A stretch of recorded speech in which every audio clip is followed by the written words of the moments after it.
This channel does not promote any violent, harmful, or illegal activities. All content provided by this channel is meant for an educational purpose only. দেখুন, vote ঘোষণার পর থেকে এই কোচবিহারের ভোটের দিকে সারা রাজ্যের নজর ছিল। আরও নজর ছিল দুই মন্ত্রীর দ্বন্দ্বের দিকে। ভোট নিয়ে কি বললেন বিজেপি প্রার্থী নিশীথ প্রামাণিক, কি দাবি মন্ত্রী উদয়ন গুহ, শুনুন। তৃণমূল কংগ্রেস যেখানে থাকবে সেখানে ভায়োলেন্স হবে না, এটা হতেই পারে না।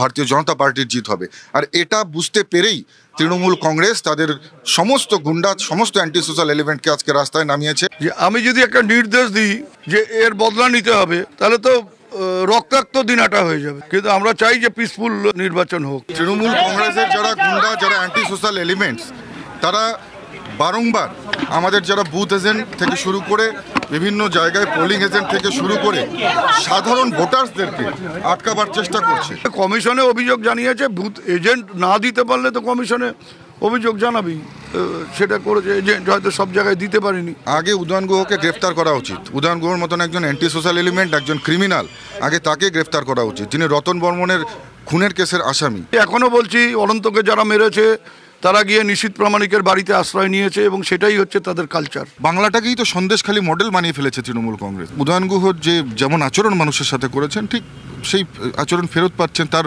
রিপারকেশন দেখতে পাচ্ছেন। মহিলাদেরকে অসম্মানিত, অপমানিত। পশ্চিমবঙ্গ পুলিশ সম্পূর্ণ দলদাস হয়ে গেছে। এক পঞ্চায়েতকে পুলিশ ধরে নিয়ে গেছে আজকে, যাকে অনেক দিন ধরে খুঁজছিল, নানা রকম গোলমালের সাথে জড়িত। এখন সেটা ক্ষোভের কারণ হয়েছে, শিখিয়ে দিয়েছিল।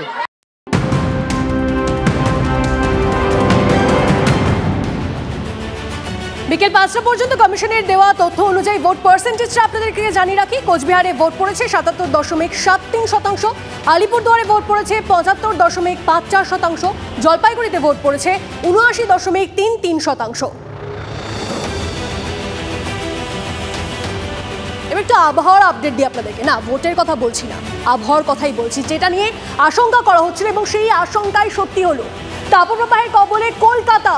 চলতি মৌসুমে প্রথমবার 40 ডিগ্রি পেরিয়ে গেল কলকাতার তাপমাত্রা। আলিপুরে আজকের সর্বোচ্চ তাপমাত্রা 40.8 ডিগ্রি সেলসিয়াস, স্বাভাবিকের চেয়ে 5 ডিগ্রি বেশি। 41 ডিগ্রিতে পৌঁছে গেল দমদমের তাপমাত্রা। দক্ষিণবঙ্গে তাপমাত্রা আরও 1 থেকে 3 ডিগ্রি বাড়ার আশঙ্কা। অন্তত মঙ্গলবার পর্যন্ত দক্ষিণবঙ্গে তাপপ্রবাহের সতর্কবার্তা। 5 দিন কলকাতাতেও তাপপ্রবাহের সতর্কতা জারি।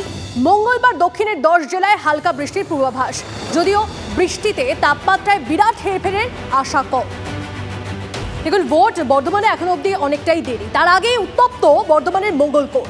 ঝিরু 2 নম্বর পঞ্চায়েতের বনপাড়া গ্রামে তৃণমূল বুথ সভাপতি সহ দুজনের ওপর হামলার অভিযোগ। বুথ সভাপতি শেখ উজ্জ্বল এবং প্রাক্তন পঞ্চায়েত সদস্য জীবন মাঝিকে মারধর করে ধান জমিতে ফেলে যায় দুষ্কৃতীরা। লাঠি দিয়ে বেধড়ক মারধর করা হয়। অভিযোগ সিপিএম এর বিরুদ্ধে। আহত দুজনকে মঙ্গলকোট গ্রামীণ হাসপাতালে ভর্তি করা হয়। অভিযোগ অস্বীকার সিপিএম এর। তাদের দাবি, এই ঘটনার সঙ্গে তাদের দলের কোনো সম্পর্ক নেই। অতর্কিত হামলা চালায়। হ্যাঁ, আপনি মাঠে ছিলেন? হ্যাঁ। এইটা নিয়ে এখানে কজন ছিল? তারা 7-8 জন ছিল। শিশু করে মেরেছে। কজন আহত হয়েছে? দুজনকে মারধর করা হয়েছে। একজনের অবস্থা খুবই খারাপ। সিপিএমের পক্ষ থেকে এই ধরনের হামলা করা হয়েছে। নির্বাচন যত এগিয়ে আসছে, সিপিএম, বিজেপি, কংগ্রেস হাতে হাত মিলিয়ে এইভাবে তৃণমূলের ওপর আক্রমণ একযোগে করছে। কোথায় অভিযোগ জানাবেন? থানাতে অভিযোগ জানানো হবে, নির্বাচন কমিশনে জানানো হবে। ধূপগুড়ির বিনয়সা মোড়ে অসুস্থ হয়ে সিপিএম কর্মীর মৃত্যু। বুথের বাইরে দলের ক্যাম্প অফিসার ছিলেন সিপিএম এর প্রদীপ দাস। আচমকায় অসুস্থ বোধ করেন বাম কর্মী। হাসপাতালে নিয়ে গেলে মৃত ঘোষণা করেন চিকিৎসকরা। প্রদীপ দাসের মৃত্যুতে শোকের ছায়া সিপিএম এর। ভোটের ডিউটিতে এসেছিলেন। প্রথম দফার নির্বাচনের শুরুর আগেই বাংলায় মৃত্যু কর্তব্যরত কেন্দ্রীয় বাহিনীর জওয়ানের। কোচবিহারের মাথাভাঙ্গায় কর্তব্যরত জওয়ানের মৃত্যু। জানা গিয়েছে মৃত জওয়ানের নাম কুমার নীলু। তিনি বিহার থেকে মাথাভাঙ্গা বেলতলা এলাকায় একটি স্কুলে ভোটের ডিউটিতে এসেছিলেন। কিউআরটি টিমের সদস্য ছিলেন। রাতে অসুস্থ হয়ে পড়েন। মুখ থেকে রক্ত বেরোয়। ময়নাতদন্তের রিপোর্টে জানা যাবে মৃত্যুর কারণ। হিঙ্গলগঞ্জের ঘুমটিতে খাবারে বিষক্রিয়ায় অসুস্থ 2 শতাধিক।